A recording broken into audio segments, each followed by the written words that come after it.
As they enjoyed the ride, the king said, "Riding together like this is quite pleasant, isn't it?" Hyang smiled brightly. "I think so too, father." The king then asked with curiosity, "By the way, what does Area 51 actually mean?" Hyang paused for a moment, realizing he hadn't explained that part yet. With a slightly nervous chuckle, he replied, "Ah, it doesn't really mean anything. It just sounds cool."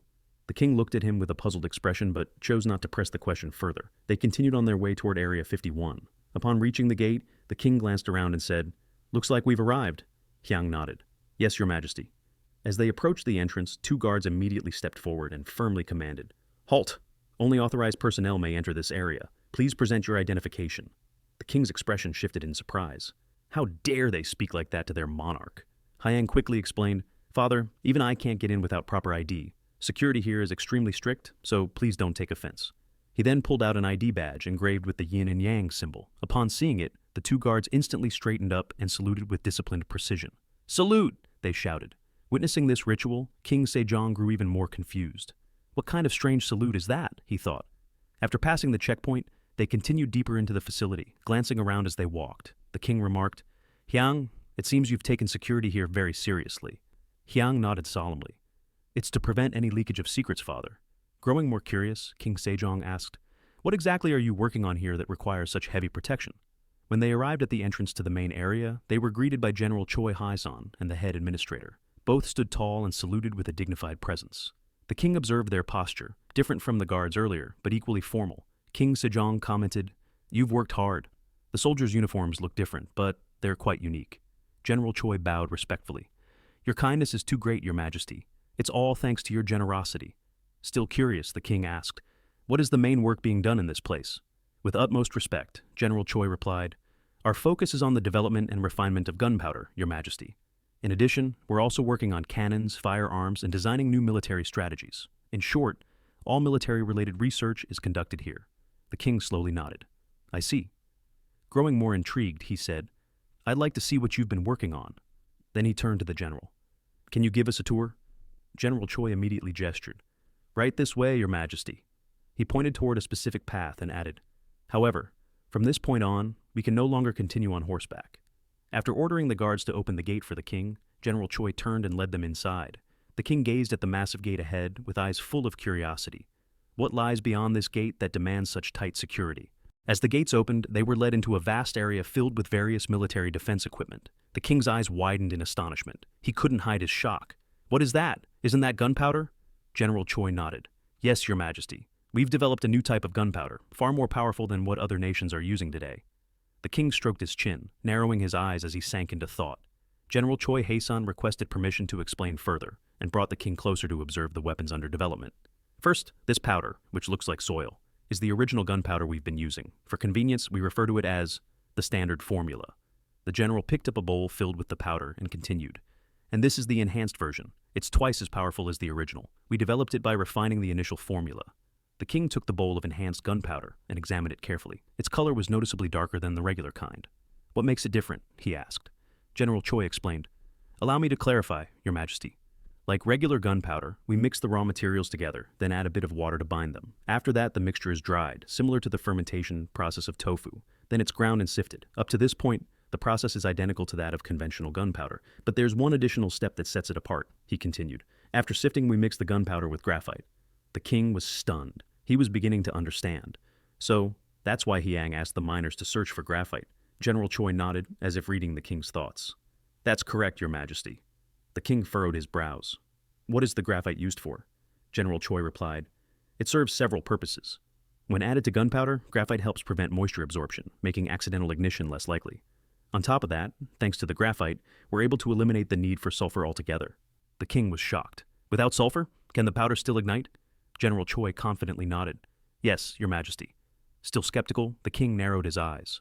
"But sulfur has been a component of gunpowder for centuries. Are you absolutely certain this is safe?" General Choi gave a faint smile. "Of course, your majesty. In fact, removing sulfur gives this gunpowder a unique property. While it can be both a strength and a weakness, it can't be ignited with a regular fuse."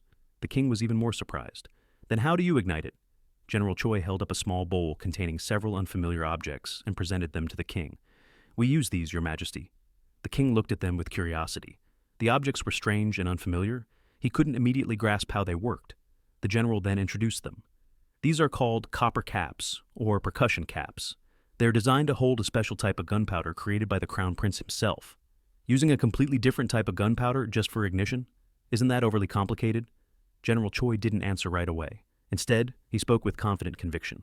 Rather than explain it at length, Your Majesty, we've prepared a demonstration. I believe you'll understand much better once you see it in action. He then gestured politely.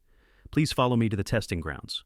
When the king and his ministers arrived at the test site, they were immediately awestruck by the sheer scale of the area. The king scanned his surroundings, then pointed into the distance. I see straw dummies over there. Those must be the targets, right?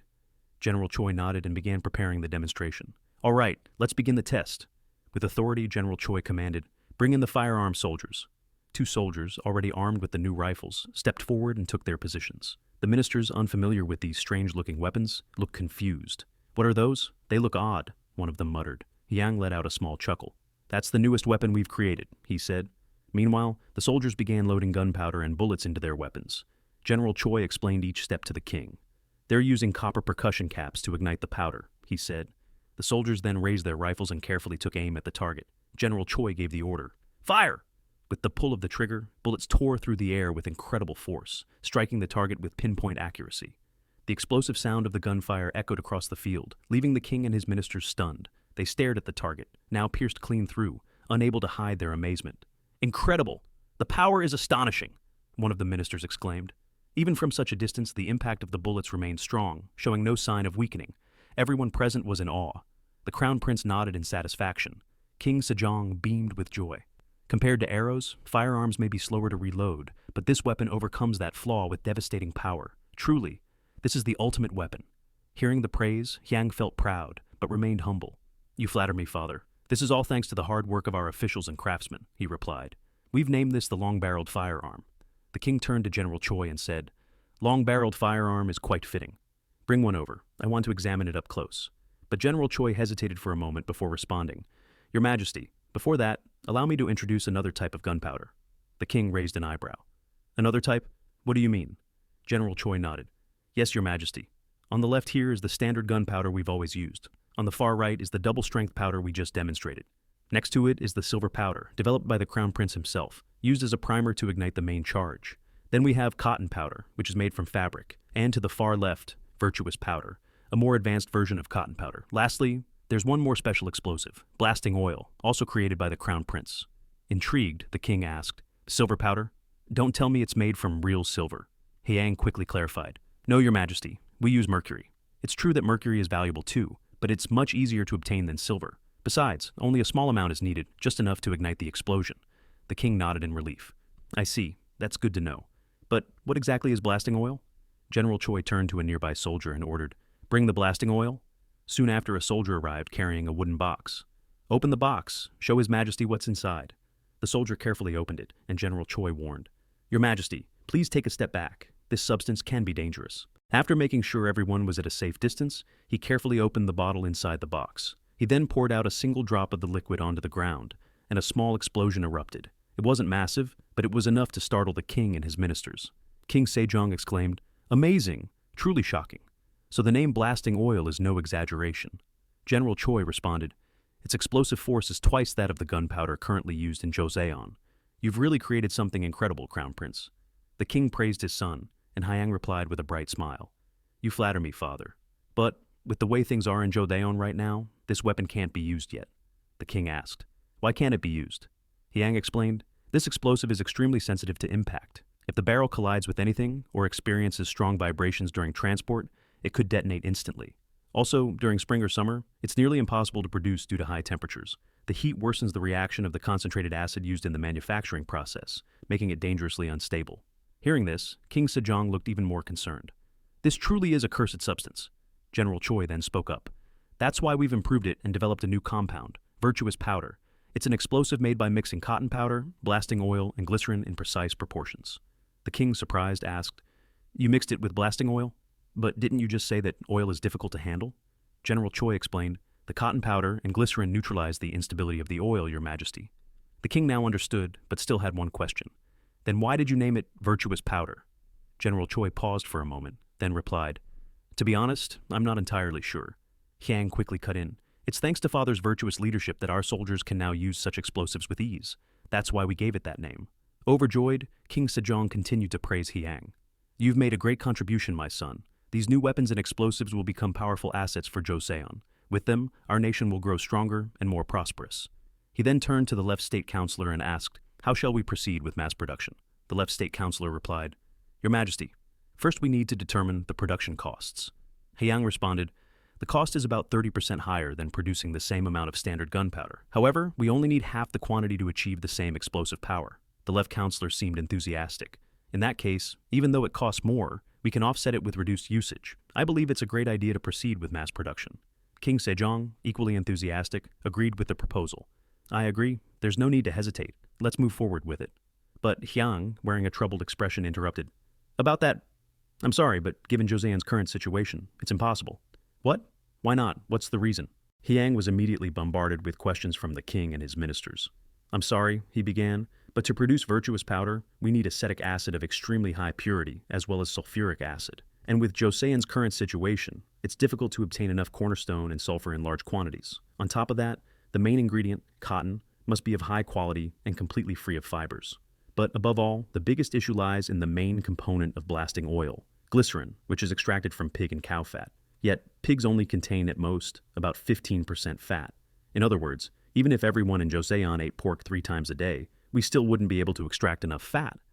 The king was stunned. His eyes widened, then slowly dimmed with disappointment. His voice lowered to a whisper.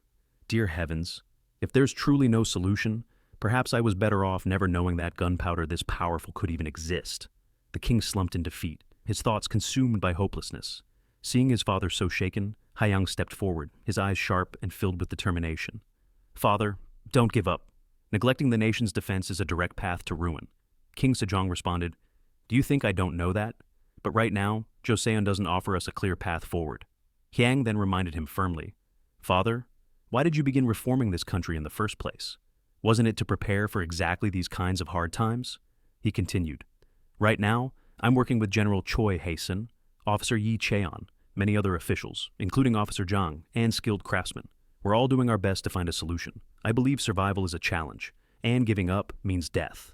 Hearing those words, King Sejong found his resolve once again. Confidence returned to his eyes, and his voice grew firm. With all my heart, he declared, since the day I ascended the throne, I've sworn to devote everything I have to Joseon's prosperity.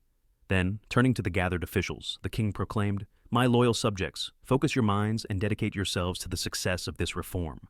The ministers and officials were moved to tears, deeply stirred by their king's command. With one voice, they responded, We swear to give our utmost effort. King Sejong smiled in satisfaction and said, Good. We stand united as one nation. Time passed, weeks turned into months, and amidst the never-ending demands of reform, exhausted officials sighed and muttered, If only we hadn't investigated Area 51 back then, we wouldn't be this worn out. A fist slammed onto the table in frustration. The left state councilor, realizing his mistake, slapped his own mouth and muttered, This mouth of mine keeps getting us into trouble. Trouble really does start with a careless tongue. This video ends here, but the story isn't over yet. Don't forget to like and subscribe so you won't miss the next part.